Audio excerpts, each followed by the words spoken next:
Today is Tuesday, October 18th. This is the 1976 Cadillac Eldorado power antenna for my friend Alex Marzano in California. The unit has been completely restored, and I'm doing a functional validation test before I ship it to Alex. And I'm going to go ahead and apply power. First, I'll be touching the green wire, which activates the limiting feature, which gives us a partial rise upon turning on the radio of 8 to 12 inches. And now we'll do a retraction. And the unit self-parks. Next thing we'll be doing is a full extension.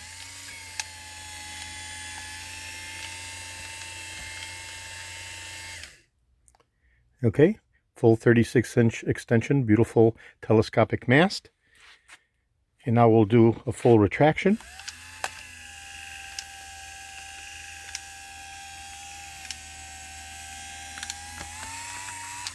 And the unit self-parks.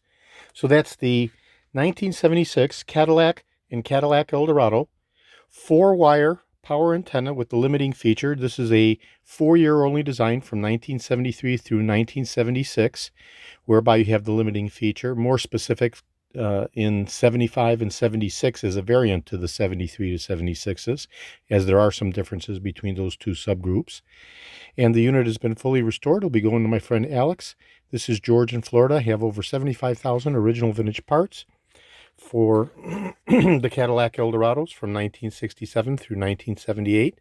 Over 375,000 1959 to 1976 Cadillac items overall through 78 with the Eldorado. I'm best known for my restoration of the Cadillac steering wheels with the wood grain inlay, the tilt and telescopic steering columns, the power seat mechanisms, the instrument clusters, and other critical hard-to-source original vintage Cadillac items, including these beautiful power antennas, very elegant, back from 73 through 76, as well as the original vintage restoration of the Delco radios, both the 8-track as well as the signal seeking. So today is Tuesday, October 18th. This is George in Florida. Thank you very kindly.